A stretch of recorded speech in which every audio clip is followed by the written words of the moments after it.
Hello everyone, my name is Angelo and welcome to my channel. Today we're going to go over the Smith & Wesson M&P Shield. So to start off, we're just going to clear this weapon real quick.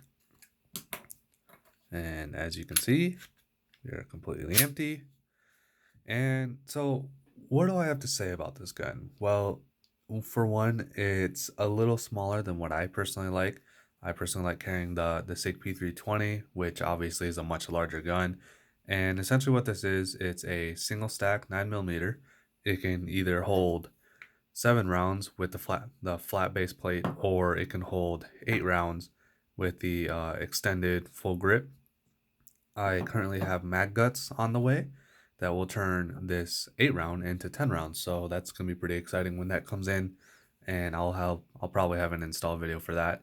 I have put 700-ish rounds through this weapon. I always put 500 rounds through my weapons before I carry them, and I usually do that on the first day, because not only do I get to kind of stress test them, but also I get to like kind of see like any form of malfunctions. And I usually use cheap ammo. I'm usually using the cheapest ammo I can find, which happens to be either Blazer or Fiochi.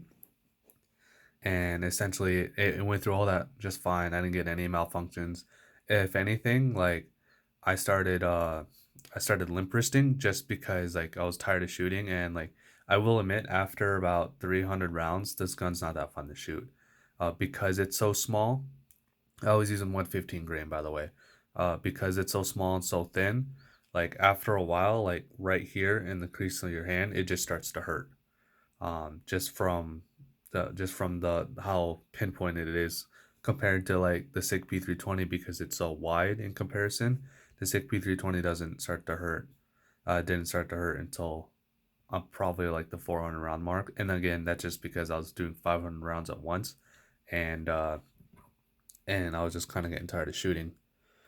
All right, let's go ahead and set this down. So the major pros to this obviously is like it's ultra concealable if you're into concealed carry. It's a little big for a pocket pistol, but I guess if you like put it in a cargo pocket, it would be fine. It just really depends on what you're into. And the biggest thing that I really like about this gun though is that there's a million holster choices. You can find any holster at any price range for this gun, and you'll find it. Another thing too is that this is actually the generation 1. You can tell because of the lack of grip texture right here, and the fact that it's rounded in the back instead of, I think it's squared on the Gen 2. And basically what makes this different from the Gen 2 is that I believe the Gen 2 has front slide serrations, and I believe it has a different trigger, and obviously the different grip texture, which is way more aggressive on the Gen 2. If you're looking for a first concealed carry gun, I would highly recommend this on Palmetto State Armory. They sell this consistently for $250, which, I mean, for that price, like you can't really beat that. The only other gun that I can think of that you could buy around this price range is probably the Taurus G2C. That would be around a similar size. I personally wouldn't purchase that weapon. I have that weapon and it's an okay gun. I personally wouldn't want to carry it. I would definitely save up the money to buy this instead. But to each their own. Everyone has a different budget. Now, again, since I normally carry the SIG P320, I don't really like going with a single mag. I don't really like only having 10 rounds, especially since carrying that X carry where I have 17 rounds all the time. So I'm always carrying 2 mags, and I'm usually carrying it in this T-Rex Arms sidecar holster, which I will talk about in another video. But basically, pretty much all I have to say about this gun is that it's a really good gun. It's super reliable. It's fairly inexpensive, and if you don't have one, I'd highly recommend it.